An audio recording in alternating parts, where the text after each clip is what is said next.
This is the Long Haul Pedalcast with John McGavick and Steve Schools. Incredible stories of endurance coming from the prairies. Be inspired to create your own long haul journey. Today on the Pedalcast, we talk to Canadian running legend from Winnipeg, Chris Webber. Chris was part of the 1988 and 1989 University of Manitoba National Championship cross-country running men's team. He developed into one of Canada's top distance runners, competing at the Commonwealth Games and World Championships. On the very cusp of his Olympic dream in 1992, his dream was mercilessly interrupted. We join Chris in Ottawa, where he lives now, as he takes us through this incredible long-haul journey. So welcome, Chris, to the Pedalcast. Thank you very much. Thanks for having me here. It's great. I'm looking forward to talking to you guys. And I have John McGavick, my co-host. So welcome, John. Welcome. Thanks again, Chris. As a young runner, you were someone I looked up to enormously, so I can't tell you how excited I was this morning to be able to have this conversation. Great. Thanks. So, Chris, your running career and running accomplishments are a very long and winding road and, really quite a journey. So let's go right back to grade 5. You have no interest in running necessarily at that time, but let's go back and take us through this crazy journey that you were on. Yeah, so in grade 5, I basically did a bunch of sports, right? I played soccer and I just played some hockey at that point in time. And then I was at this little elementary school in Woodhaven, and I knew I was leaving for grade 6 to go to a different school. So we had our little local sort of elementary track meet against, Athlone High School and probably Sansom. I can't remember the others. And, I was grade 5. There's a guy in grade 6 at the same school who was also a pretty good runner, and he wanted to win it considering it was his last year. And I also said, well, this is also my last year. I'm not going to be here. So I also want to try and do it. So then, whatever, we had a little race, and it was around Woodhaven Park. So it's basically around the Sturgeon Creek there. And so, I ended up winning it as a grade 5-er. So that was sort of like maybe the first inkling I had that maybe there was something there that I could build on in the future. But I continued to do a bunch of other sports after that, right? So, I continued running. I played basketball, volleyball, soccer. I did a little bit of speed skating, right? And then I didn't really sort of focus again on running until my grade 12 year during the summer of grade 11, grade 12. I did a little bit. I actually for 1 month I ran every day simply because I was in Germany at this exchange, and I had some time on my hands. And then all of a sudden in grade 12 I sort of jumped another step. So yeah. Okay, so now so you're just getting into running. It's just not one of your major sports, but now come grade 11, grade 12, you started to do a lot of running. Take us through that next step. And just before we get into that, you laid the groundwork in grade 5 for your sporting panache. You did not want to graduate elementary school without being the elementary school champion. That's a good way to put it. Right. Yeah. Exactly. Yeah. You're not only competitive, but you knew that you wanted a legacy. Yeah, that's right. Exactly. So then in grade 12, I'd sort of taken this step up a little bit. And again, I think it's called the St. James Assiniboia, sort of cross-country races for high school. All of a sudden I was placing second to the local guy, Bob Conway, who was the local stud. And I was even starting to sort of do some, shall we say, early race strategy, because he was a little bit faster than me, at the kick. He was clearly, I think, a little bit better shape. But I was still trying to figure out how to beat him. So I started to do things like I called alternating pace. So halfway through the race, put in a little surge, see if you can break them, and then do that again later on. I don't think it ever worked, but at least it was an early sort of an early sign. I started to do things like that later on as well. But in the end, and then at cross country that year, I can't remember how well I did, but again, it was a little step up. I don't know if I was top 10 or something. And then at outdoor track nationals, I had another sort of breakthrough where I was I think Bob Conway got injured that year, so he didn't run outdoor nationals or outdoor cross country provincials. And then I ended up being second to a guy from Brandon, Chad Johnson, who later on I ended up training with at university. So yeah. So in those days, it sounds like you had a bit of an awareness of the engine that you were born with. Not many people would say that they're ever in a position at that age to be able to play with a competitor or put in surges. Because when you're running cross country, basically you're just going, most of us, we're just going all out. Yeah. But did you have a sense that there was something in there that you could develop? Well, yeah, I think it only started happening Like I'd always been running. I'd always, I played soccer, and there's guys on the soccer team who could like sprint, and I was definitely the distance guy, and we do the warm ups for soccer, and I'd always be leading the warm ups for distance, but I couldn't sprint with these guys who were sprinters, right? So I always knew that was sort of a little bit my strength. And then it's sort of like was a little bit of surprise even to me that in that grade 12 year, I sort of had this development during the summer. So that was a little bit of a surprise to me for sure. Yeah, but I think the other thing about me, I do like to be innovative is too big of a word, but I do like to try new things, right? Yeah. So then you finished second at provincial cross to Chad. Yeah, track and field, or the outdoor track. Yeah, 3,000 meters. Yeah, 3,000 meters and 5,000 meters. Yeah, both. But he won both races, and I was well back in both of them. So, yeah. But still took home the silver. Yeah.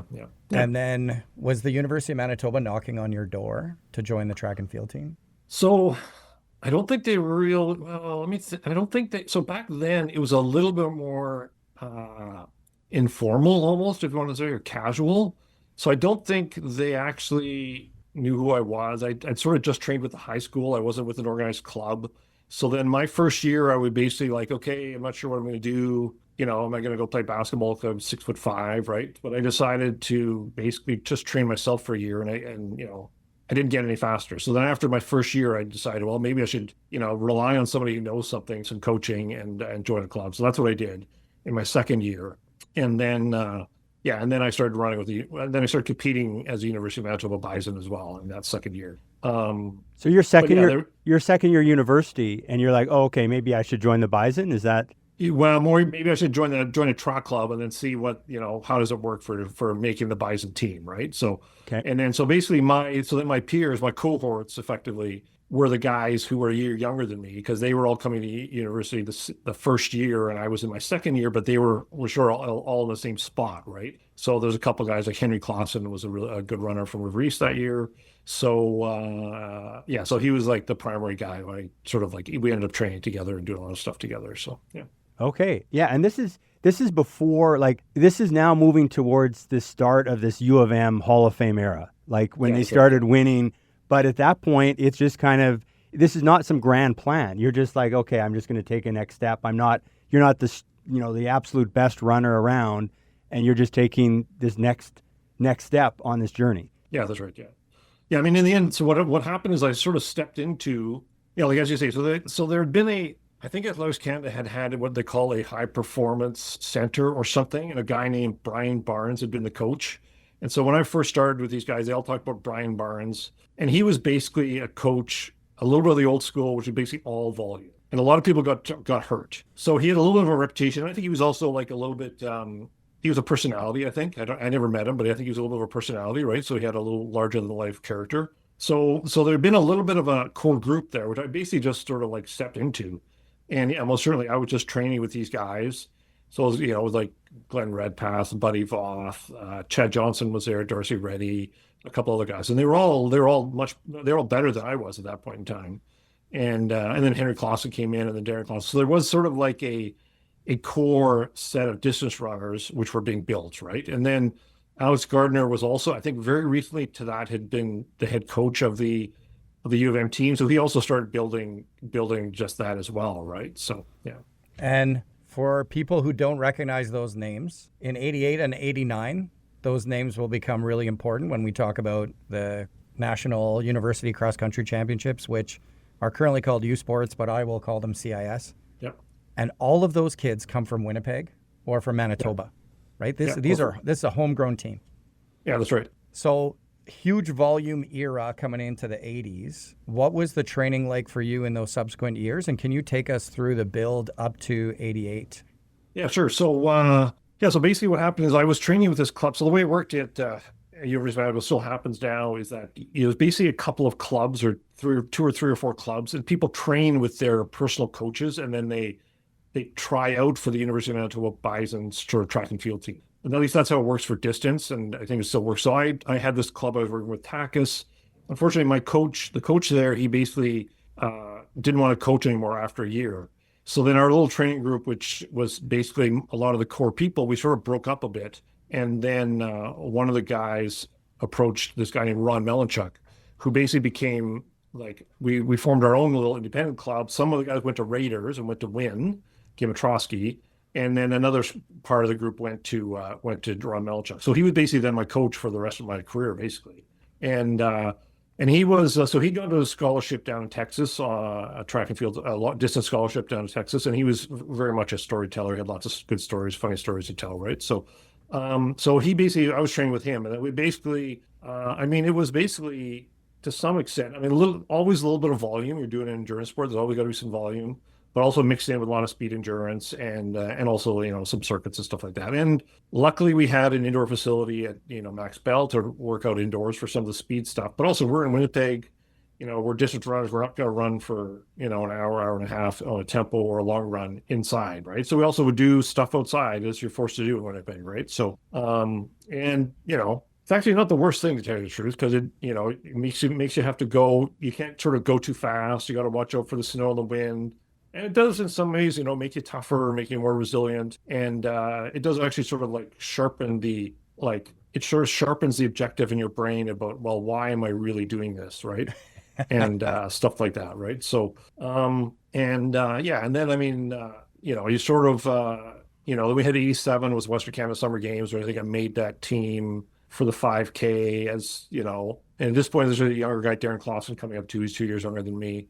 And then, yeah, and then exactly, and there we're getting slowly more and more successful at the university level with cross country, and then yeah, I guess at some point, I think it was 88 was the first year we actually won national cross country, and the big team, the big rival was basically the University of Ottawa at that point, University of Victoria too to some extent, but University of Ottawa, because they were basically the defending champions, and they had a bunch of guys on their team, a guy named John Halverson who went to the Olympics, yeah, legend. So.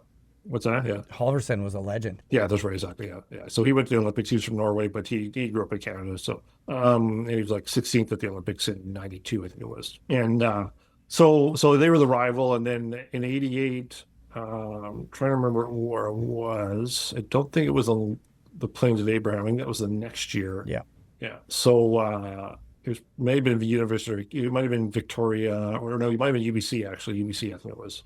And yeah, so that was a year, and yeah, we managed to pull it out. I think it was basically all the guys like Buddy Voss, Chad Johnson, Henry Clausen, Darren Clausen, and then maybe Terry Penner or stuff like that too. So that is a huge thing for any cross country runner. Those 8 weeks between the start of school and CIS championships are so huge in terms of gelling.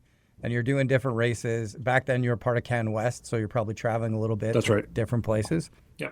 But as I understand it, Wynn's the head coach for the cross-country team, but you're on a different team. Were you guys all training together for that season? So not really. That's so I trained with, so Darcy Reddy, I trained with Darcy Reddy, Henry Clausen.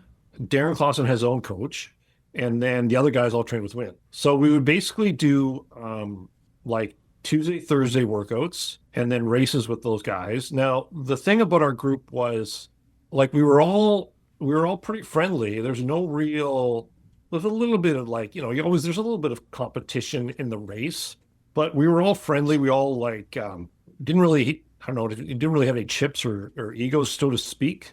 And we all were pushing for this common goal. We just ended up competing or training with these different coaches. And because we've known each other enough, like, for the last couple of years, again, it's not like we were all thrown together. We've known each other for the last couple of years. And I mean, the way distance running works as well is, like, you know, we're all students.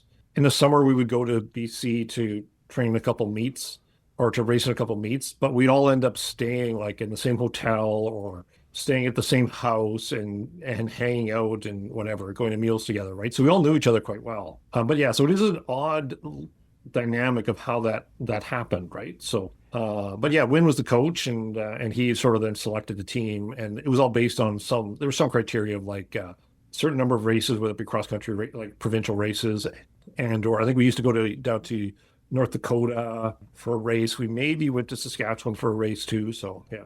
And you're going to this championship, like, take us through, like, the setup of that. Are you guys thinking, hey, we could win this, which is like a massive accomplishment for U of M, because I don't think they've done that before. They never won. So, Like, are you going in, you guys thinking, yeah, we're the favorites, we're the underdogs, or you're just going in to have good races? How to take us through that setup and then the actual event itself? Yeah, so I think we were pretty confident, I think, right? Because we had a good core group of people, and the way it works in cross country is you have 5 scorers, right? So you have a team of 7, and you basically the lowest score wins, and you count up by your places, right? So and we were all pretty close together in terms of our like how fast we could run a 5K or 6K or 8K, right? So and that always helps in cross country because you get a little bit, even though like running and a lot of endurance sports tend to be these individual sports.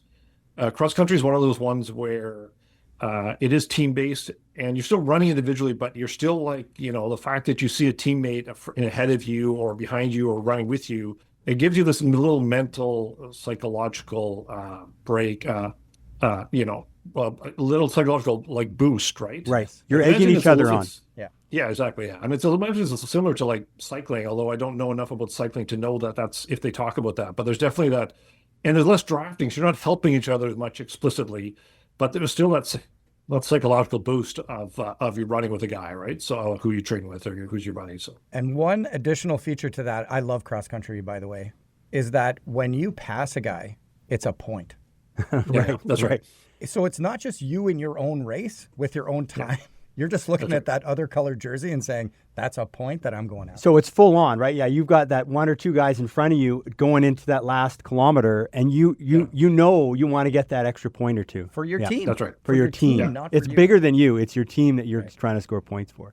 That's right, exactly. That's right. And even if it's like, if it's someone who's going to be who you're the second place team, that's actually a 2-point differential, right? Because then all of a sudden they lose 1 point and you gain a point, yes, right? Yes, so yeah, right. Yes. Yeah. So the bunch of that stuff happens, and of course they're all very, they're courses with mud because it's like October, November in Canada, so of course with mud and rain and it's cold and 2 degrees and stuff like that, right? So you do things like you put Vaseline on your shins or your cheeks or whatever, right? And you got your 9 or 12, 15 millimeter spikes to run through all that stuff, right? So exactly all that stuff. And then so we probably won Can West, which I feel was in Lethbridge that year, and one of the guys, I think he had an Achilles injury, so he was trying to run through it, and then I think we went to UBC and I think we were pretty confident that we were going to win it, but you never know in a race what's going to happen, right? And I think that year, John Halverson might have been injured. So Richard Charette was the lead guy for Ottawa. And so him and I came down to him and I at the end. And he's a kicker. He's a 1,500 meter runner. So he outkicked me. He's really good at cross country too. So he outkicked me. I was second, I think, in that race. So, we ended up winning. And it was a little bit of, we sort of knew enough about how the competition was and how we were that we were pretty sure we could win it. But you never know until you race the thing, right? So, yeah. And maybe a little tidbit for our younger audience members. So back in the day, you don't know at the end of the race whether you've won. Yeah. And with chip timing now, it comes up very fast. But did you have to wait around for a little while, or was the team doing the math until they finally announced who won the team title? Yeah, no, exactly. You're right. You're sort of doing the math, and then you're trying to figure out like the other teams and their math as well at the same time. And then you're looking at your 4th and 5th runners to see how they're doing. And I think the coaches, the coaches try to do it, but in the busyness of the course, it's like hard to know, is that person 28th or 35th, right? So, so most certainly, you're waiting around a bit because in the end, the 4th and 5th runners in some ways have a bigger impact on the score than your top 2 or 3, right? Because there's way more potential variance in the 4th and 5th runners than there is in the top 2 or 3, right? So, yeah. And that's where that spread comes in. If you have a really small spread between 1 and 5, and it's a minute, then you have far fewer people crossing the line. So the numbers are smaller. Yeah, exactly. If your 5th guy drops back 20 places and you gain 20 points, your team could be in trouble. So, that's amazing. Exactly. So that's got to be, at that point, was that your biggest kind of win in your running career? Like, obviously it's a team win, but just the biggest win at that point? Yeah, it definitely was. It helps that it's like in the team, and a team win is also like way different than an individual win, right? So it's like, because everyone has been, training for the last couple months for this common goal. And yeah, so it was my biggest, as a team, our biggest win. And as you said, like I think the University of Manitoba might have won some national cross country, but it wouldn't have been back in like the 50s or something like that, right? Yeah. It was a long time ago. So I don't even know if that's true. If that's just a vague memory I have. But yeah, it was a pretty good win for us, pretty great victory, and we were all pretty psyched. Yeah. Wow. Yeah, and just very little tangent. John Halverson, is he the guy that organized the Ottawa Marathon? Yeah. Now- So he was yeah. Yeah, and his kids are cross country skiers. I've announced their names, and I know all his background. So interesting. I never heard that part of his story. So I think he was the runner's world runner of the year one year on the roads, and again a cross country legend. That's right. okay. Well, also like again, another small world. So I was at Canadian Outdoor Track and Field Championships in Ottawa this summer. Yeah. And I was talking to John, and John was talking to a guy who he went to high school with, and the guy he went to high school with is Kieran Lum's dad. So Kieran Lum is the latest 1500-meter 5K guy in Canada. Wow. So Right. yeah. So Small world.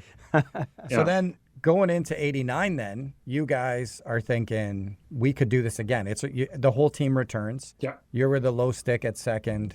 There's always a new cohort coming in, but 89, what was that like that season? Yeah, so it was sort of exactly. We were coming in and we know we are a good team, and Darren Clausen's he's sort of moved up a level too. He's pretty good at this point in time too. And so I think at some point there was like a little bit of like him and I would sort of like switch off a little bit, I think, if I recall correctly, on like sort of like who's leading in races and stuff like that. But yeah, so similar. Yeah, so we won Can West again, and we're going into CIUs or CIS pretty confident. The only wrinkle is that it's going to be in Quebec City. It's on the Plains of Abraham. The other team again is University of Ottawa. John Halverson is back, and then what happens the day of? It's like 70, 80 kilometer-hour winds, and so it just changes the whole nature of the race, right? And it's like well, Plains of Abraham, it's called a plain because there's no trees. There is some hills. It's not a big, huge plain like the prairies, but it's flat. There's some rolling hills, but there's no trees, so the wind is blowing, and so it changed the whole dynamic of the race. There's way more like effectively drafting, hiding behind people. And I remember, I think John Halverson basically put in a surge and was alone in front. I think Darren Clausen, there's another subgroup went with him, or a small group of people went with him, Darren and probably a couple other people. I chose not to, and but it just changed. As soon as you went into the wind, people were basically not quite jogging, but almost jogging, and then you'd have the wind and you'd be pushed. And so that changed the whole sort of like race dynamics, and adds a little bit of a stress to the beginning of the race, right? Because it's like you're not sure how it's going to exactly play out. So I think in the end, I can't remember exactly Darren's spot. I think he was like third or fourth, and I was sixth or seventh, something like that. So so that was, and then again, luckily, we had enough packing that our guys we managed to win that one as well, and it was pretty simply based on the fact that it was the second year, and also the race circumstances were so different and odd. It was also like pretty exciting and powerful win there as well. So, and from my understanding, reading the Free Press, that win at the end of the race, the team probably knew that they had won. Yeah, because the margin of victory was 34 points, and that was the biggest margin of victory in cross country history up to that point. Yeah. So another huge. So like a dominating performance in the end by University of Manitoba. Yeah. Yeah, that's right. Exactly. Yeah. I think what happened exactly. I think Darren was in like this. So John Halverson, I think, won by a fair amount. Then Darren was in the second pack. I was in a third pack of 3 or 4, and I think like Chad and Henry and Buddy were probably in the next pack of about 10. And I remember at some point people were watching, and no one wanted to take the lead in that pack. They were basically literally jogging. But it ended up getting done, and that's all that matters. So yeah. There's a quote from Alec Gardner who said, "All 7 of our guys were in before most teams had their 4th guy in." Right. Wow. Yeah, just total domination. That's a great quote. Yeah. So what happens after 89? So after 89, I think I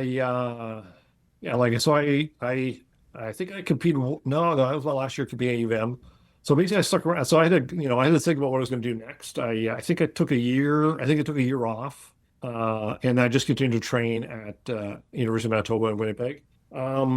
Yeah, so I was going to train then, and the part of the logic I was talking to we were talking to my coach after '89, before 1990, and I'd run some good 5Ks in '89. I can't remember exactly what my time, maybe 13:48 or something. And I'd also run a couple of 1500s. Maybe I'd run 3:45 at that point in time. And the decision was made, like, maybe we'll do a little bit more speed just to try and work on my sort of like 1500 meter speed, right, going into the 1990 year. And now, I mean, the way distance running works is, and you see it now with all the guys, right? You see like Jacob Ingebrigtsen can run a good 1500 and a good 10K, right? So, but in the end, you always need that base. And it's like that for cycling too. You need that base. So I was still running cross country and trying out for the Canadian cross country team to go to World Cross Country Championships in '89. I think I made it in '89. So let me think here. But there's some reason I couldn't go. I think I got sick in the early '90s. I had a little bit of mono or something for like a couple of weeks, so I couldn't go with the meets usually held in March. So I couldn't go to that one, even though I made the team. And then we were coming into the 1990 outdoor year, and and then in '89, I'd also won in the fall of '89 or September, or the summer of '89. There'd been Canada Summer Games in Saskatoon, so I'd won the 5 and the 10K double there in the gold. So, and then going into 1990, yeah, I basically got a bunch of training in with my coach, and we were going into then, that was then a year where I was going to try and do a little bit more 1500 meter work because I'd been successful in the past on that a little bit. So, yeah. Canada Summer Games 1989. I wanted to bring this up. Yeah. You ran 29:50 for 10K in your last year of university on spikes. You can't imagine what the spikes were like in the 80s compared to the spikes now. So that time for a 22-year-old was unbelievable. And it sounded like it was a pretty hot competition, that it was between you and another guy from BC, and it was pretty intense. So yeah, that's right. I think so that was Phil Ellis, and Phil knew he couldn't outkick me because he wasn't as fast. So he basically did, and he was one of the other guys. He was very strong, like endurance wise. So he basically did a bunch of like alternating pace to try and break me. So like, I think at 5K, he basically started to he would accelerate for 30 seconds and then slow it down, accelerate again. And because I'd done a little bit of that type of work already, I think I was a little bit more adapted to it and could expect it. Also knowing that all I have to do is hang on to him in order to sort of outkick him at the last bit, right? So, and I think that was my first real 10K on the track, because I think I didn't have to run one in order to be on the Manitoba team. So that was definitely a little bit of nerves, a little bit of like, how's this actually going to go? And of course, being August in Winnipeg, or it was in Saskatoon at that point. Hot. It was hot, right? I don't think it wasn't super hot, but it was probably 25 in the sun, right? Yeah. So, yeah.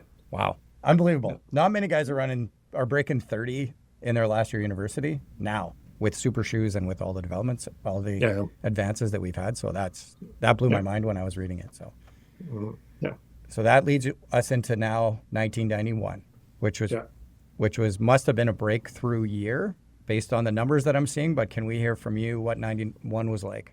Yeah, so let me just go back quickly to 1990. I think so. 1990, that was the Commonwealth Games year. It was in the fall of 1990, and I want to say in Australia or New Zealand. Yeah, Auckland, New Zealand. Yeah, Auckland. Yeah, okay. Yeah. And so I was running a little bit more 1500. So then I went and ran a 1500 in Montreal in August, and then I basically. That's where I got my personal best, so 340.07, and I basically outkicked all the 1500 meter runners in Canada that were not injured or not going to Commonwealth Games. So there was no Graham Hood, there was no Kevin Sullivan in that particular race. So I can't say I did it to them. But anyway, so that was, for me, that was a personal best and a Manitoba record at the time as well. It was still a Manitoba record, I think. So, and that was, so that was pretty, it was in the lights and in Molson Stadium there at McGill there, under the lights. So it was pretty fun race. And this is sort of like everything is sort of coming together. My speed is coming together, endurance is coming together, and then going to 91. I can't remember because there was another road race I ran, the Manchester Road Race, which is I think it's considered the second oldest road race in North America, maybe the US. But it's this really weird distance. It's 4 3/4 miles. Yeah. It's in Manchester, Connecticut, so it's like an hour I want to say north of Boston. Yep. So it's a really odd distance, 4.75 miles. It's always run the American Thanksgiving.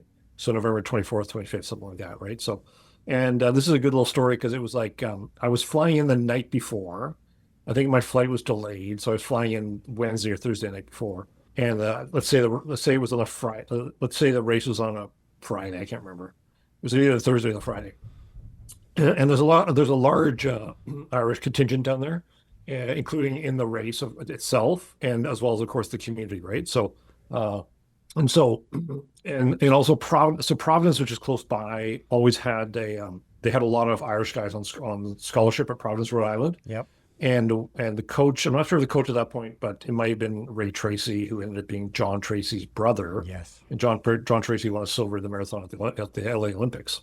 And so iconic cross-country runner with huge wins for Ireland. Yeah, that's right. Exactly. Yeah. And he's a very distinct style of running too, right? So I was flying in the night before.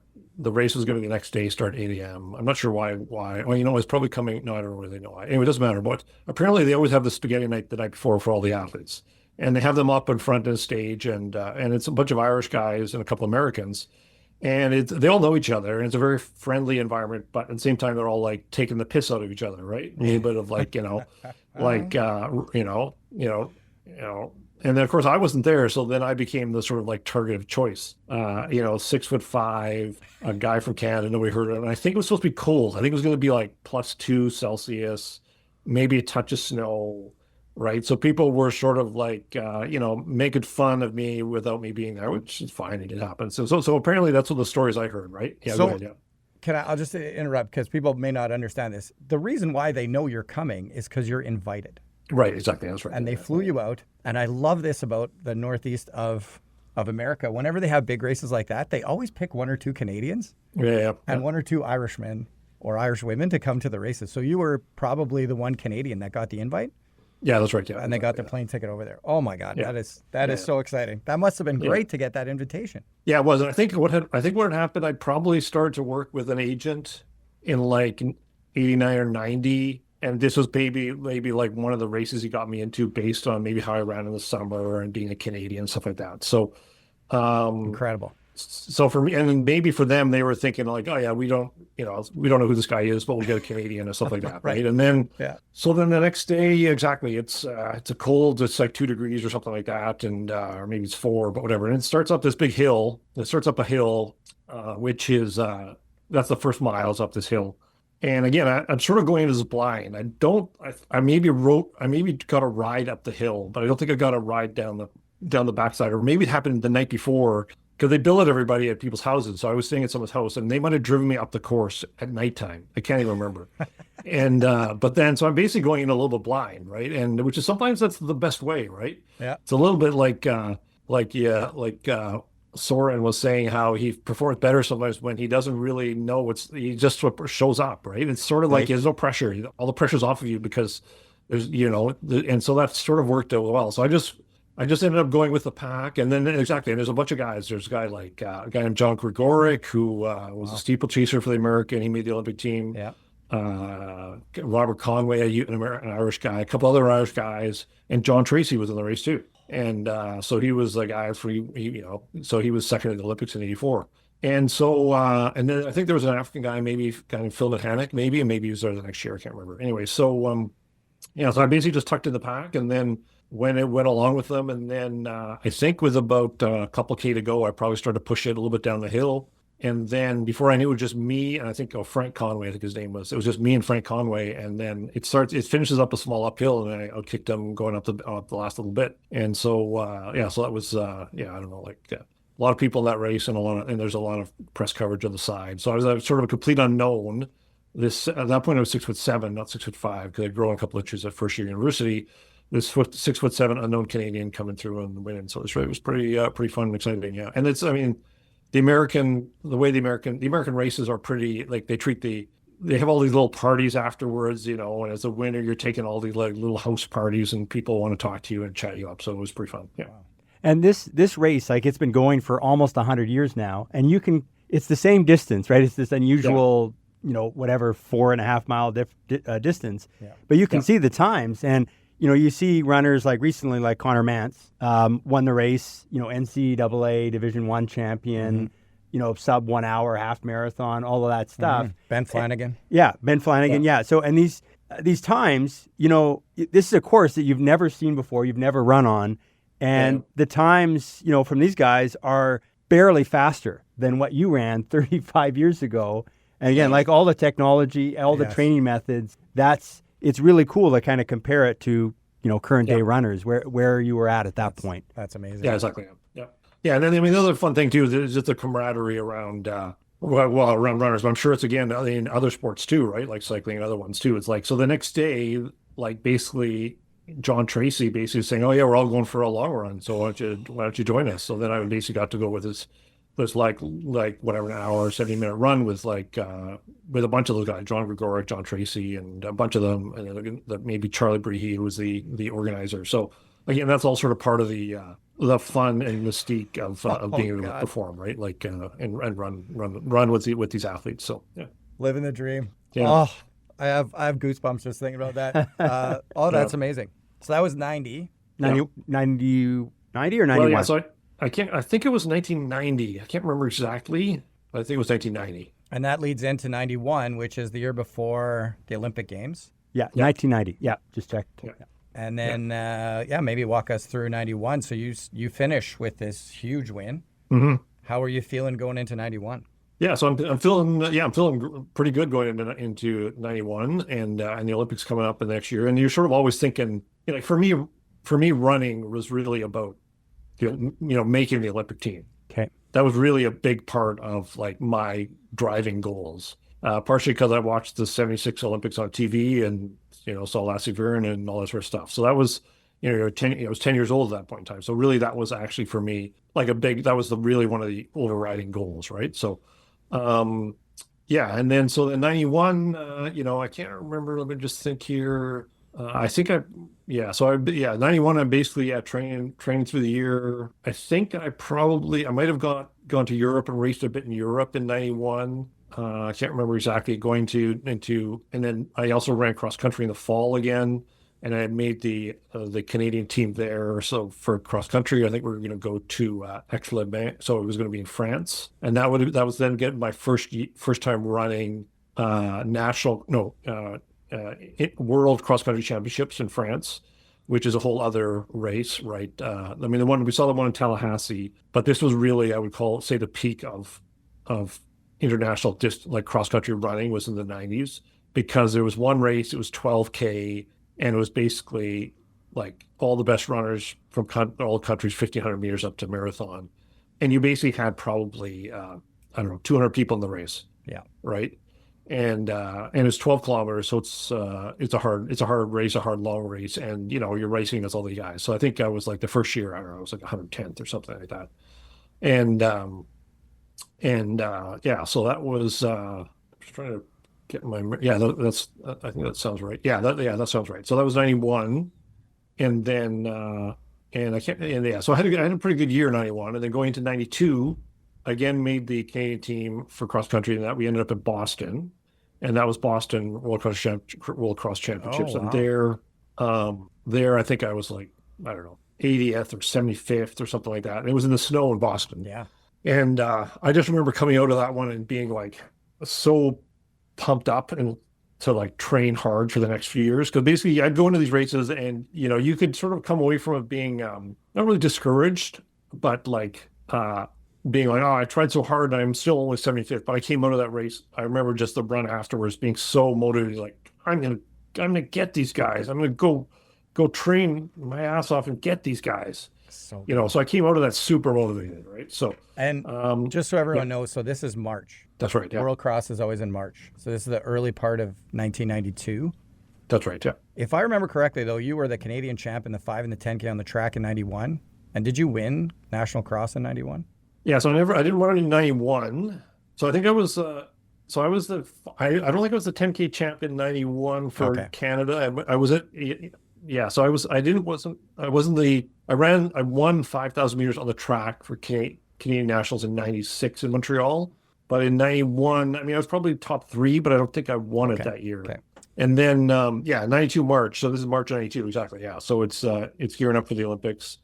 And I mean, I was probably like top 2 or 3 because I was running very well at that point in time. Right. You're top, And then- and you're top 2 or 3 in Canada in That's an, right, yeah. in an Olympic year. Right. It's March 1992, and you're motivated, like you just said. Like you are, Yeah. like you're not coming out of the race down or anything like that. You've used that race to really supercharge your motivation. Yeah, that's right. Yeah. To beat And part of- international runners. Yeah. To beat the Yeah. best in the world. So yeah, that's right. why I wanted to talk about 91, because all of this motivation is leading into The Barcelona Olympics Games, that are yeah. coming up in kind of late summer, fall of 92. Yeah. Yeah, that's right. Yeah, exactly. Yeah. Yeah. And it's, and then, so I'm in pretty good shape. And then the way my coach and I, we set up, we wanted to do an early race. So I went to Mount Sac Relays, which is in California, in April. They had a race April 15th or something like that. And so I ran the 5K down there. And so the Olympic standard that year, I think, was 13:32 for 5K. So 13 minutes, 32 seconds. And they might have hit a B standard, which was 13:37 or 13:38. I can't remember exactly. So I went and ran, and this was early in the year. I ran 13:45 on the track in Mount Sac. So I was like, that's looking really good. This is April 15th. You're usually not really peaking until a couple months later, right? So probably early June or July, you start peaking in order to get the actual time standard. And then, and then I came back. And then at some point in May, I believe it was, I basically went to a doctor because I found one of my testicles was a little bit firmer. And then they did an ultrasound. Well, they first did an ultrasound. And he didn't really say anything. He was sort of pretty neutral, but then he sent me for like x-rays or something the next thing. And then, I was diagnosed with testicular cancer in like middle of May, 1992. oh, Yeah. And how does that feel like in that moment? Like that's like you're progressing towards this Olympic dream. Like there's no question, everything you've just had maybe a year where everything has gone right. And how are you dealing with that, processing it? Because this people go through disappointments, but this is quite a disappointment. Mm-hmm. and you may have already raced very close to that Olympic standard in 91, so you knew that it was that's there. right, yeah. Harry Jerome, you ran like 13:39 or something like that. Yeah, so. 13:38. That's right. I think so. So- So maybe 39. Yeah. Yeah. So I mean, I was in the moment. You're pretty crushed, right? You're like, but it's hard to know. It's hard for me to recall if you're crushed because of the health thing, and you don't know much about it, or if you're crushed because of like, you're striving towards this goal which you might not be able to get. So then I think I had about 24 hours to reflect and maybe do some research or whatever. But I think like at that point, I think I probably knew like the success rate for testicular cancer healing was pretty high even back then. I think it was like 90% if you caught it early enough, just as children's leukemia was back then as well. And so then it becomes simply a question of like getting the things you need to deal with this thing that was in your body, even though you felt absolutely zero symptoms, right? And so I was able to sort of transition to that pretty quickly, to that mindset of like, well, I just need to deal with this thing, even though I still, like, a part of me was still like, entertaining is maybe too strong a word. I still sort of asked like the doctor and took advice of people around me, like, well, maybe I could postpone a potential surgery and or radiation treatment, right? So, Wow. but I think largely the decision was, well, it's not worth the risk type thing, which makes a lot of sense, right? So, but I managed to transition pretty quickly to like, well, it is what it is. Let's move on. Now, I still continued training. I still continued training up until the day of the surgery. And then you have radiation treatment, which is effectively more of a, I want to say prophylactic. I think that's the word. It's more preventative to make sure it doesn't spread anywhere else. So that was basically the summer of 1992. And, that was basically, and then I think the radiation treatment was basically like, I can't remember exactly what it was. It was probably like 7 treatments over 2 weeks. You get a week off, 7 treatments over 2 weeks, something like that. So, yeah. So that was that. Now, did you race the 10 miler that summer? In Gimli, I might have. To travel there and things like that. That's right. Yes. Yeah. So I did something like that. And I can't remember if I ran the 10 miler in Gimli or not. I might have. because there's a deep cut result that I found where you Okay. and Roger Schwegel tied. They called it a tie. Oh, yeah, okay. And my recollection was too that it happens right around August long weekend, which is when the Olympics Yeah. were happening too. So I had this vision of you going out there to race this 10-miler, imagining, this is what it might have been like if I was in Barcelona, and then you're fighting the local legend through for a victory. And for those that don't know Roger Schwegel, he was many time top Manitoban in the marathon, running 2:30, 2:30 something in the marathon. Yeah. So you just jump into this race, 10-mile race, and runs 53 and do battle. minutes. Yeah, Crazy. That's pretty amazing. Yeah. So then now we have the Olympics are done, and what was going through your head with the rest of your career, for the rest of your career? Yeah, I mean, so there's a couple of things that happened because I was basically also, I'd started a master's degree at the University of Manitoba in natural resource management in 89. And so I graduated in 92, May of 92 as well. So I had a couple of what am I going to do next career-wise as well as running-wise? I mean, I think, and how do you marry the two together, right? How do you do two at the same time? So, so I don't think, there wasn't any real, I don't think I was ever going to stop running yet at that point in time.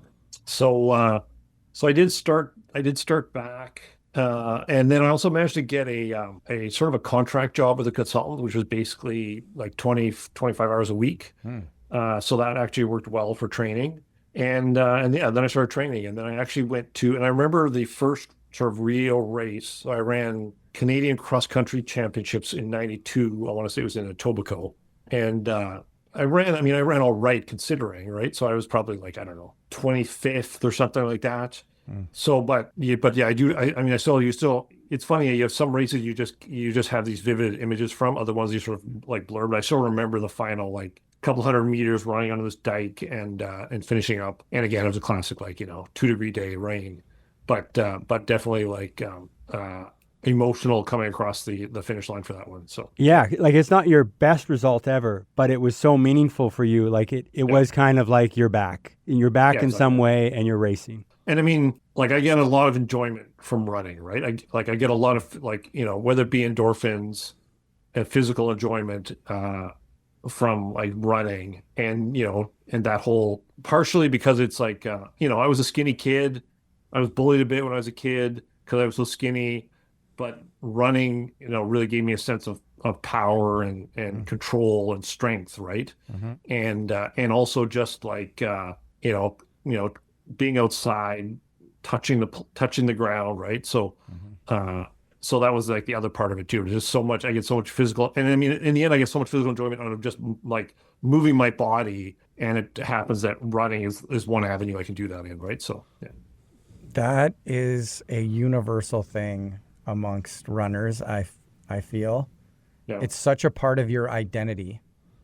Maybe there's this sense of I want to keep that part of my identity intact. So it doesn't matter if I finish first or 25th in this race. I get to be who I'm meant to be in that race. Oh, that's again, goosebumps. That's pretty awesome. Yeah. So were you having conversations with Ron, your coach, about the next 4 years, the next year, the next 2 years? What was on the plans? Yeah, we were definitely talking about. Yeah, I mean, Ron and I were pretty much we're pretty much on the same page. We both really wanted to continue doing this thing, and we're definitely targeting still 96. With Commonwealth Games in 94 as well on the table, and for sure, it was definitely part of the plan. And at this point, at some point in here, things start to get a little blurry in my mind because our training group is getting smaller. I think Henry's still training with us. But as you sort of get out of a university, you start to change things a bit. I started to go to Vancouver for a month or a couple months here or there to train. In 92, I went with Henry to Phoenix to train in the wintertime as well. I recall that just now too. So he started doing things like that. So Ron was still the coach, and he was still giving me all the workouts. But sometimes you'd end up at a place training like Vancouver, and you'd jump in with the guys in Vancouver, and you sort of modify your workout and do a workout with them in Stanley Park. It's the same objective, right? So most certainly it was, Ron and I were still, we were definitely, the plan was still to run and try and make the Olympic team in 96 for sure. Yeah. Was Peter Cardle running there? Peter Yeah, Cardle. Peter Cardle. Yeah, Peter. He was there. He was around there. Yeah, Oh, in wow. BC. Yeah, that's right. Yeah, That yeah, would have been a fast group too to be working with. So then, yeah, that's right. was that so the build was to Commonwealth Games in Yeah. '94? How did that turn out? Yeah, so that turned out well. It took me. I mean, on the one hand, it didn't take me that long to recover from my cancer. On the other hand, it feel like it did take me longer than maybe it. Well, not as it should have, but because I did come back pretty quickly. But the thing that I think I lost was a little bit of like the ability to hold a peak effectively, almost like the ability to like maintain that speed endurance for a long time. Hmm. So I ran. I know I made the Commonwealth Games team at Canadian Nationals in '94. I think I was probably third in that race. I was feeling good there. Probably, I can't remember what I ran. But the guys who won it was a guy named Jeff Schiebler and Jason Bunston, who were both, really, really good 5K runners. And I was third on that. And then when I went to Victoria for Commonwealth Games, and it's funny now, like, because looking back now, I could diagnose the problem, but at the time I couldn't really, right? But it's also, and I think I basically had sort of slightly overtrained, and so you lose some of your. I mean, ideally, the way you treat it now is you basically go back to doing like zone 2 work, right? Because I basically feel like I lost a little bit of that aerobic stuff, and so I could like go fast, but I couldn't maintain that pace for the whole race, right? So Yeah. so I was in Victoria for Commonwealth Games in '94, and so I think there was heats and finals, and I made it out of the heat. Not necessarily easily, but I think I was like, and I was 6 out of 9 or something like that. And then in the final, a couple of days later, I could tell my recovery wasn't as good as it could have been, partially because I had been overtrained a bit, just a little bit, or you just lost some of that, that mitochondria stuff. And then, so I ran like, I think it was 13:56. So the time was okay. I think if, of course, as an athlete, you're always like, wow, I should have done better. Yeah. I didn't quite maximize my performance. But the guy who won, Rob Denmark, I think he ran 13:25 that year, so he was running pretty well. And then another UK guy was third, I think, and I can't remember who was second. But so I mean, I was considering that I had cancer a couple of years before that. It was pretty good, right? It was pretty good and relatively happy. And I mean, for me, I don't really, I basically never really leave anything on the track. I basically pretty much give it all. I never have to worry about that part of it.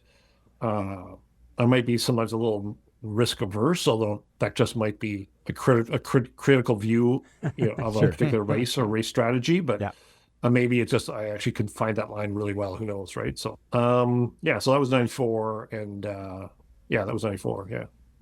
And so you're still thinking of the '96 Olympics. Like you've got to the Commonwealth Games, but now you're thinking about Atlanta in '96. Yeah. So now take us through that next stage. Yeah. So then, and at this point, I think I'm thinking a little bit more. Also, it's like, well, it could be the 5K or the 10K in at the next set of the Olympics, right? So, Okay.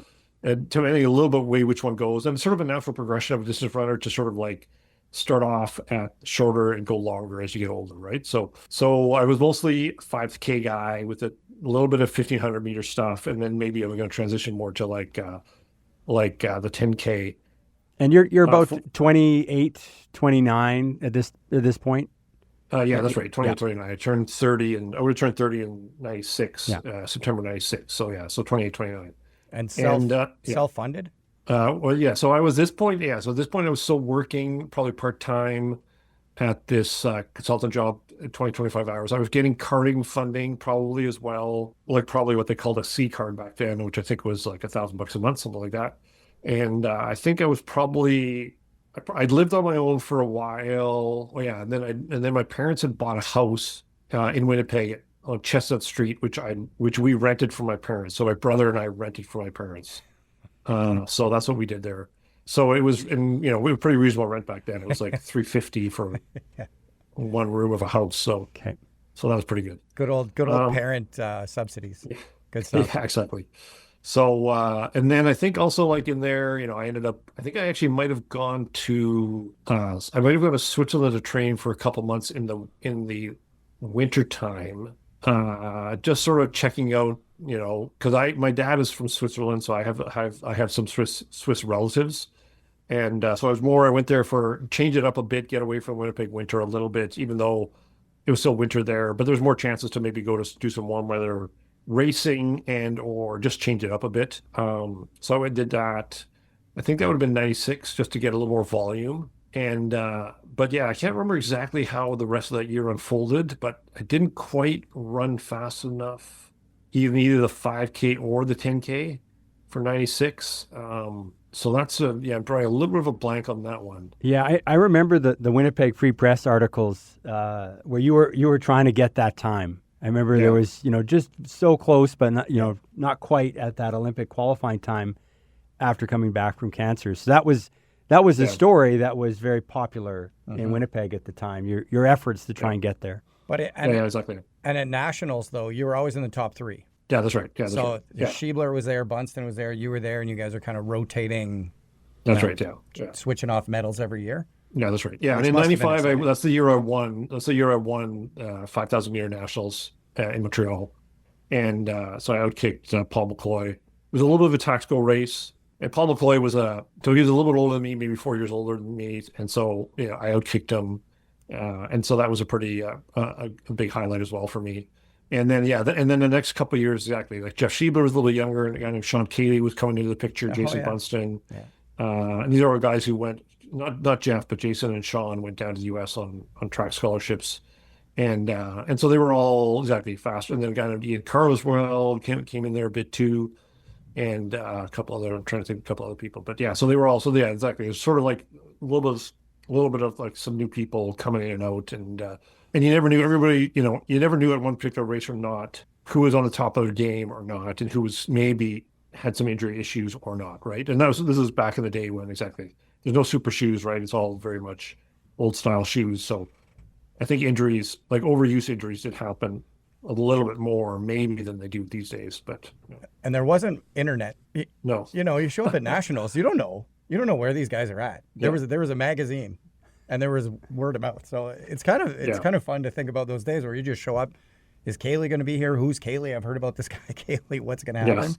I wonder if Schiebler's in shape right now. So that must have been exactly. A lot of it was word of mouth / rumor, right? So like you talk to people who had talked to people who would give you a bit of intel on something or other. Exactly. Yeah. So Atlanta Olympics happen. You don't make the team, but your running career continues.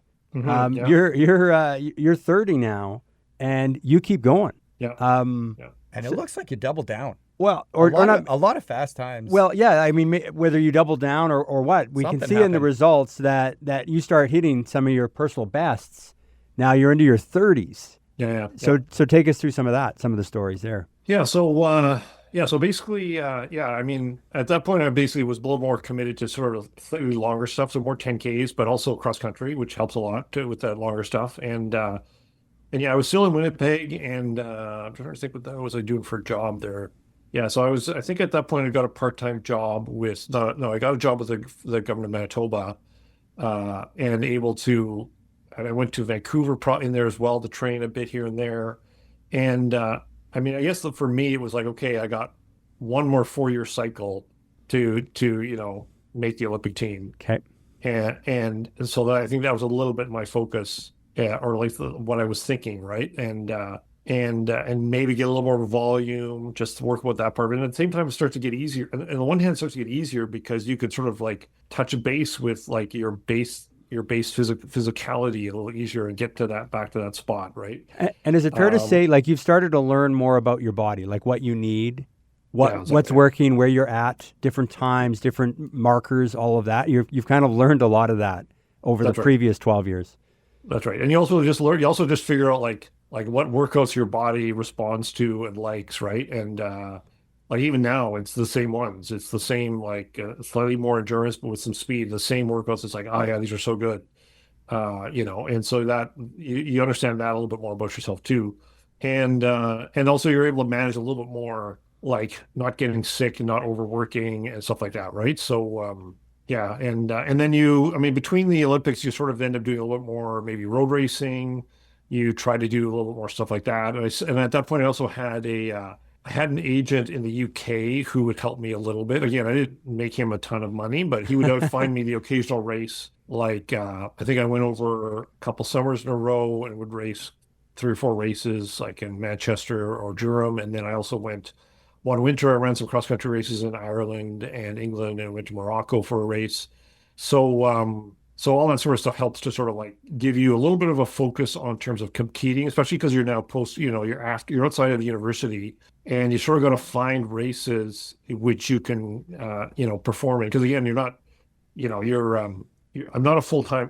I'm still working, but you also need to find those medium term goals that you can focus on and get your find ways to compete and get those juices, right? So, Yeah, get those real big races, very competitive races in, just to keep yourself motivated and keep pushing yourself in those races. That's right. That's right. So then a couple of races were, of course, the Sun Run, which I ran in, I want to say I ran 96 in April and 98 in April as well. Yeah, 98 for sure. Yeah. Yeah, exactly. Yeah. And so I think 96, I was third, or maybe it was 97. I was third. And then 98, I had basically a big win. I came through and I won that one. It was a fun race, because what I remember is that, there was a couple Kenyans and they went out fast at the beginning stages, and it starts with a downhill mile. At least back then it did, because it went into in Stanley Park into English Bay, I think it was. And starts with a downhill mile, and it's like, you're going through the first mile at 4:12 or something like that.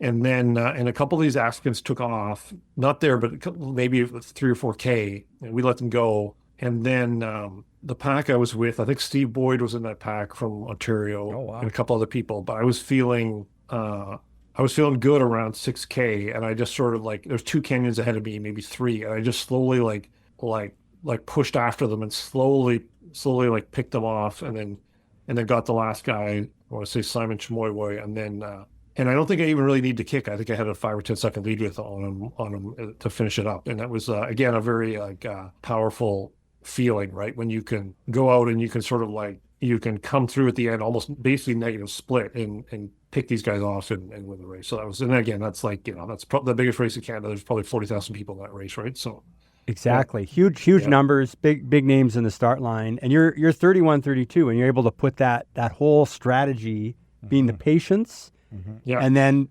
knowing kind of you've got to make your move. Yeah, that's pretty amazing.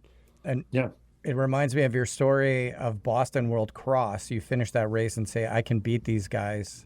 And now 6 years later, you're racing those guys on Canadian soil, and you're going toe to toe. You run 28:40, which must have been really close to Olympic standard. That's right. Yeah. Even though it's on the road. So now you're thinking it's coming together. Yeah, exactly. Yeah. Or you must be thinking it's coming together. Yeah, for sure. And then in 99, Canadian Championships are in Winnipeg. Yeah. What happens between 98 and 99? Yeah, so in 98, so spring of 98, I got a job offer in Ottawa, so I went and moved to Ottawa. So that probably changed things a bit. So that would have been after the Sun Run, I moved here to Ottawa. And so then here I was basically, so I trained here with the Lions. I still basically, Ron was still my coach advisor, shall we say, where I still did stuff, but I also still did some work here with the club here. And so basically what changed then is basically I changed my environment here. So it's a little different here in terms of like the heat, first of all, and the humidity in the summertime is a little different, makes it a little more different, challenging, right? And I also realized a couple times too, I had the classic, again, a little bit that overtraining thing, but it's so hard in the summertime to sort of like just start running slow and doing zone 2 work to like get back some of that, sort of like aerobic fitness. But in, what I ended up doing is in 99, 2000, so like January, February 2000, I went to Vancouver and trained there for a couple months in order to try and get my fitness for the 10K. And I had a really good training block there, trained with the Vancouver guys, K-Jack, so I've been with Jeff Schiedler and a bunch of those guys. Graham Fell was probably still running then too. And had some really good training sessions. And then I went to, I went to Mount Sac again in that April, and I ran, 28, 23, and it was pretty even. I probably went through 14:10 and finished up in like 14. And back then, I think I had to get 28:10 for the A standard, and the B standard was probably 28:30. Yes. And I mean, whenever the classic thing about whenever you get in these distance races, you want to try and have, as you know, you can see this in the marathon all the time. You want to try and have a group of people, a pack, who are going at the exact speed you want. And sometimes it works out and sometimes it doesn't, right? And I think in this case, there was people going a little faster than I wanted and people going probably a little slower than I wanted. And so I think I probably went with a pack that was just a touch slower, and then hoping that someone could sort of like push it and we could get in there. And I don't think that quite worked out. And that's a little bit where when I say maybe I was a little risk averse, it's sort of like looking back, you think, oh, I should have probably just gone with that first pack, and maybe I would have blown up, maybe not, who knows, right? Mm-hmm. So yeah. And you would have been with a huge international field, I assume. Yeah, that's right. Yeah, because there are very few 10Ks on the track. That's right. To get your qualifying time. Almost everyone went to Mount Sac. Yeah. So, yeah, that's right. Exactly. Yeah. So there were Americans there, Mexicans, Africans, Europeans. Yeah. And they're going there. It's in California. It's a really fast track, probably ideal weather, ideal conditions. Lots of fast people there. Okay. Everyone is thinking, I'm going here to get the standard. Yeah. Now you got B standard. Yeah. And so what happens between getting the B standard and the Olympics for that year? Yeah, so then what happened is basically you're trying to chase a race then at this point in time, right? So I had, because of this agent I had in the UK, he found a race for me in the UK. So I traveled over Britain and ran here, but I think I got a little bit, I might have got a little bit under the weather. And so I was running a 10K, I can't remember exactly where, somewhere in the UK, in London, in England.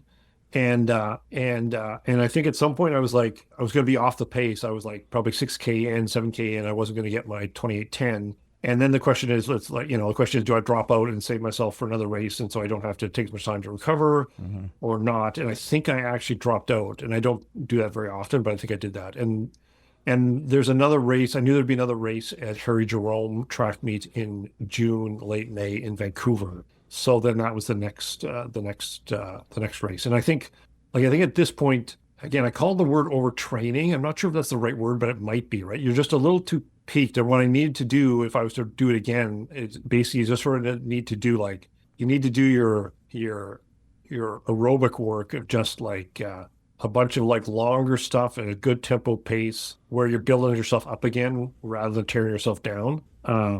But I didn't quite know that was happening at the time. And it's so hard when you're in your competing season to dial yourself back, especially it's more mental, right? Mentally, it's so hard to sort of just take a chill pill for 10 days and not worry about losing fitness, even though it's ridiculous. If you're still running, you're not going to lose much of that top end fitness, right? So. Right. Yeah, that's actually interesting. I mean, that's a bit of an aside, but having coached some athletes and really tracked their aerobic efficiency every week, you do find that, I mean, and it's very specific to different groups of athletes, but that maintenance of that aerobic efficiency, finding that right mix can be enormous. And you can see people's peaks can just drop off if they lose that bit of aerobic efficiency. And it's very interesting just hearing you talk about that. I mean, that's going outside a little bit of what we were trying to get into today, but that is an interesting lesson, finding that individual mix leading into those peak performances. Yeah, that was before. I mean, we basically barely use heart rate. I mean, you do heart rate just after the first 15 seconds after your thing, right? We didn't really use many heart rate monitors, whereas now they can track all that stuff with lactate tests and lactose threshold stuff. And you can probably diagnose that right away. It's okay, let's dial this back and put you back on this other stuff, right? So Right. So when you say you're measuring your heart rate 15 seconds after, you're literally putting your fingers on your neck and counting heartbeats. Right. It's crazy to think. Yeah. That wasn't that long ago. That's right. Exactly. Yeah. Now, an important lesson here that I often try to give to other younger athletes, it took you 11 years after you left university to find that sense of, my coach and I are now partners. I know my body. My coach knows my body. I'm able to do this in a way that my mental abilities, my physiological abilities are coming together, and I'm running personal best.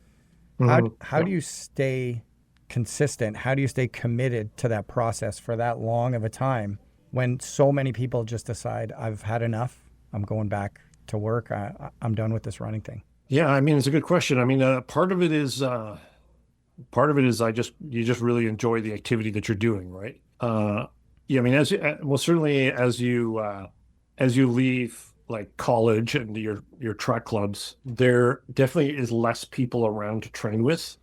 So you have to figure out ways to like, again, even though it's an individual, like it's you perform at an individual level, there's still a lot of people around you who support you and to do it through who you need as a human being, right?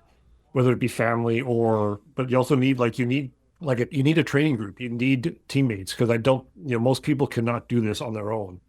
And even though sometimes there's this this myth around people doing these individual sports on their own, in the end, as most of them will acknowledge, right? There's a whole team of people, including your training group, who you just go to like socialize with, and you share a common goal of training hard and doing your best, right? Even if they're 4 or 5 years younger. Because I do remember doing things like I would train with the U of M guys, near my later days in Winnipeg, even though my training group wasn't there and they were more the college guys, but you're looking to train with people. I did things like I would, for about a year or two, I did things, I would cut out a picture of Tipcano, the guy, one of the Kenyan runners or one of the Kenyan women runners, and put them on the clip, put them on a board at University of Manitoba and say, this is our runner of the week. We're running with Rose Chariot or one of the other guys, or it'd be John Halverson. This is our runner. Yeah. And so you just do little things like that to keep your motivation going. But in the end, you have to sort of like the activity, but then you also have to figure out how you can, connect with people, be with people while you're doing it, right? So, Paul Turgat, Haley Gebrselassie. Yeah, that's right. Exactly. Those guys. Exactly. Yeah, that's right. Yeah, exactly. So what? Maybe. What are some other lessons, like looking back now, with a lot of years of reflection and also, I mean, you still follow the sport, different, aspects of the sport. Looking back, what are a few lessons that, we have young listeners, we have older listeners, but a lot of people that are, getting that inspiration, getting that perspective. Some coaches maybe. Yeah, coaches as well. What are some lessons you'd want to share with those people? Yeah, so one thing, I guess, I was thinking about this a little bit. One thing is one thing I think you want to try and do is you almost want to try and establish a narrative for yourself. And it's sort of a weird way to talk about it, but because sometimes you're going to be like the underdog, but you can sort of build on that narrative to almost tell your own story, in a race or in preparation for a race, right? One race I went to Saskatoon, and there was a guy there. He was a recent immigrant from Ethiopia, and we were running a 20K. And so during the race, he was Ethiopian, they were all cheering for him because he was in Saskatoon, he was a local guy. And I just said, well, you're going to be Ethiopian, I'll be the Kenyan in this race. We'll be the Kenyan because so, and it's things like that narrative, even the narrative of growing up in Winnipeg, you have the cold, but you also have the wind. And so whenever the wind was there, you could sort of choose to be frustrated, or you just choose to take the view of this wind is actually going to make me more resilient and stronger. And, at some point there's going to be a race and everyone's going to have to deal with the wind. At that point, all of the wind will be my friend, right? It'll be the narrative that I tell myself, right? So that's one thing, and it's sort of a very subtle thing, but I think it helps to build it helps to sort of drive yourself forward a little bit, right? And having that narrative. And I mean, I guess in some ways it's a little bit like all the teams, the NHL teams, every year they come up with a new slogan or a new commitment or new principle that drives them, right? It's a little bit that idea. And the other thing, of course, which I've talked about a lot too, is just this idea of none of us does this alone. So you have to, I was lucky enough to step into a group at University of Manitoba and the high performance center there with good coaches and good athletes around, and also in other sports, right? And it's also important, it's sort of one of those things looking back. It feels pretty unique now looking back to have that group of runners in University of Manitoba at the time. Mm-hmm. But at the time when you're there, it doesn't really, right? Even though you're sort of thinking it, right? Now U of M's got a good team now, a track team, but there's not a whole ton of there's not a distance running core.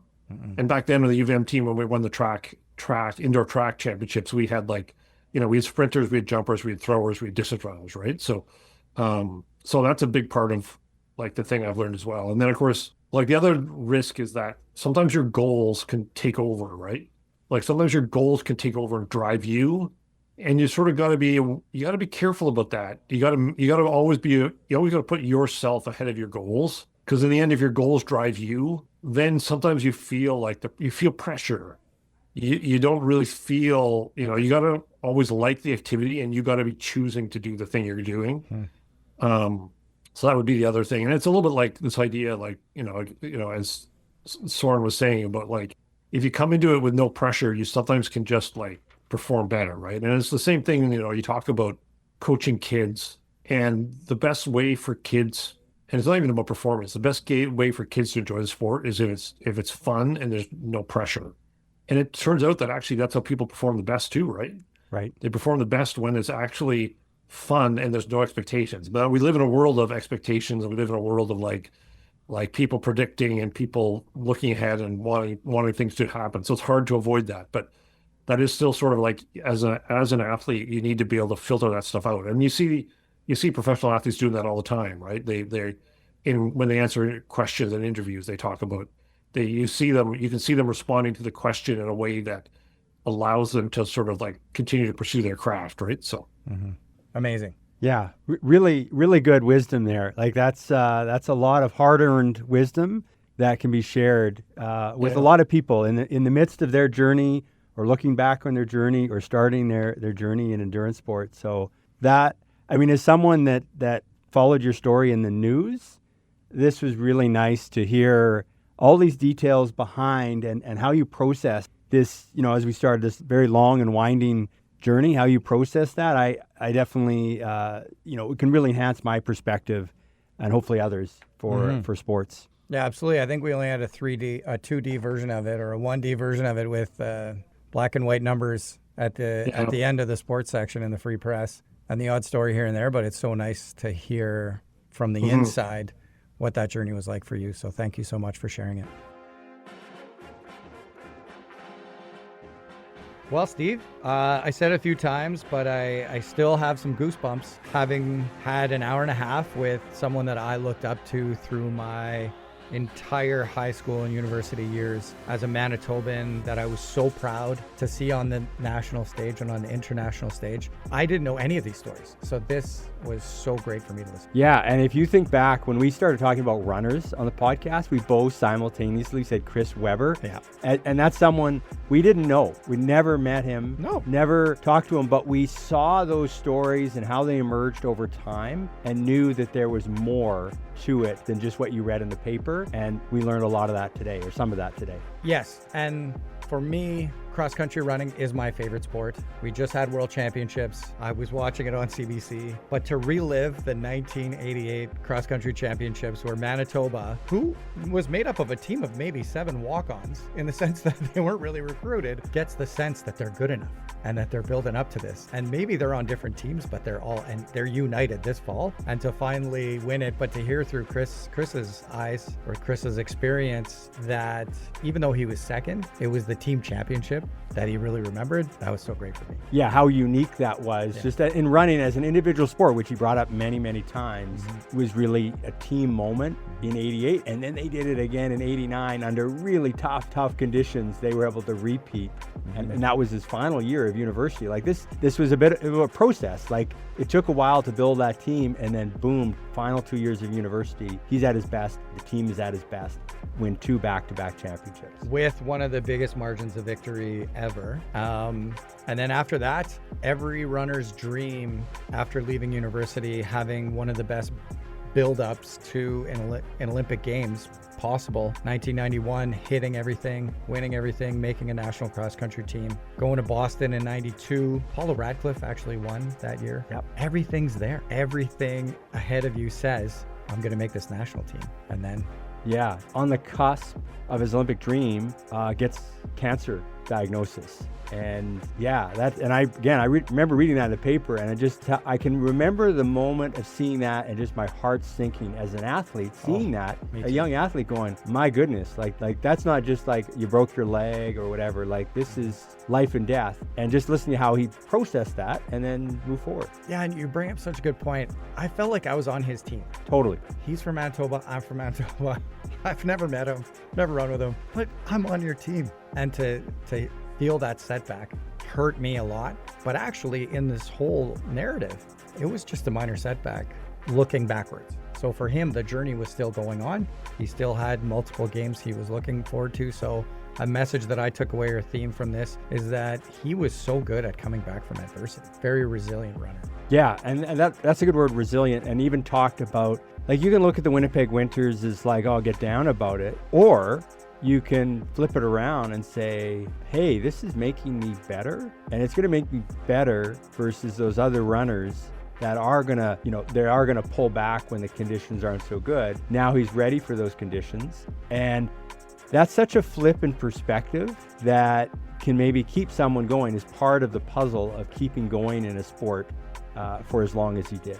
And he didn't mention this, but maybe that narrative and that resilience paid off in Manchester, where it's 4 degrees, 2 degrees. The guys are making fun of him before the race. He doesn't know it, but he shows up as the Canadian invite representing the country and takes home the win. Yeah, like that. Yeah, you're the tall, the 6'7", skinny Canadian that's just been brought in, to have a Canadian in the field. Yeah. Everyone's making fun of you. Yeah. And then you just gradually take down all of them and take the win at second oldest running race in North America. Yeah, unbelievable. And draws a parallel to Soren Westlake, which was really nice. That was really interesting that he's listened, he's listening to young athletes today right in the midst of their journey and connecting that to his journey. I love that totally throughout his talk. Still a huge fan of the sport. And then the last thing that I think I'm not going to forget, and I will hopefully be passing on to kids that I'm working with, is that don't let your goals define you. You're the one that should be driving your goals. Yeah, like I think he was very driven by his goals. Like he talked about his Olympic dream and that was driving him, but not let those goals drive you. Like use them as a tool rather than be like defined by them. Right. And that's a way to transfer that pressure from this is something I have to do, this is something I want to do. Right. Because if you run 28:23 at Mount Sac and your goal is 28:10, then the failure of that goal maybe could define you the wrong way. That's right. And you shouldn't let that define you the wrong way. You should bring the narrative back that I made it to Mount Sac and ran 28:23 and I got the Olympic B standard at 31 years of age, 11 years after leaving university. That is just a remarkable story. Yeah, and I think going back to his make your own narrative. And I think what's key is own. Yes. Because when you get to a certain level, people make their own narratives about you. Yes. They see those little details, they create some narrative, and you've got to make your own narrative. And that can be really, really tough, but that's how you have to do it. I mean, you still might take input from others, but you've got to build that own narrative and not be influenced by people's narratives about you. So I think that was really powerful. And just to finish off, you did some research looking at some past newspaper articles about Chris Webber. Yes.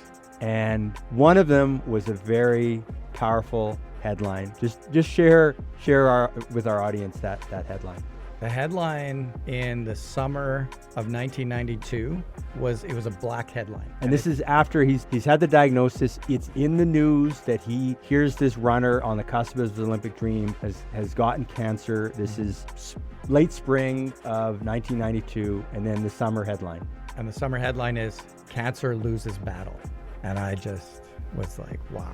Yeah. What a great way to kickstart chapter 2 of Chris's journey. Yeah, like instead of someone losing their battle to cancer lost their battle to Chris Webber. So, and it harkens back to that very first story, grade 5. Yes. He has that panache. He wants to go for the win against the grade 6er. Yeah. Like he's going for it. And You know, when grade 5, it was against the grade 6er. In 1992, it was against cancer, and he fought and won. And he finished with that panache. Yes, exactly. Beautiful story. Beautiful story. Thanks, Steve, for narrating this, being part of this. This was super exciting for me, and so looking forward to our next couple interviews. Awesome. Thank you. Hey, Pedalcast fans, you can now reach out to John and Steve through email. Our email is longhall@umfm.com. longhall@umfm.com. So you can send us all your questions, all your compliments, and we might get to them on the Pedalcast. So thanks for listening, and reach out to let us know what you're thinking. Thanks for listening to the Long Haul Pedalcast. Be sure to subscribe and keep listening to all of these incredible stories that will help inspire you to create your own long haul journey.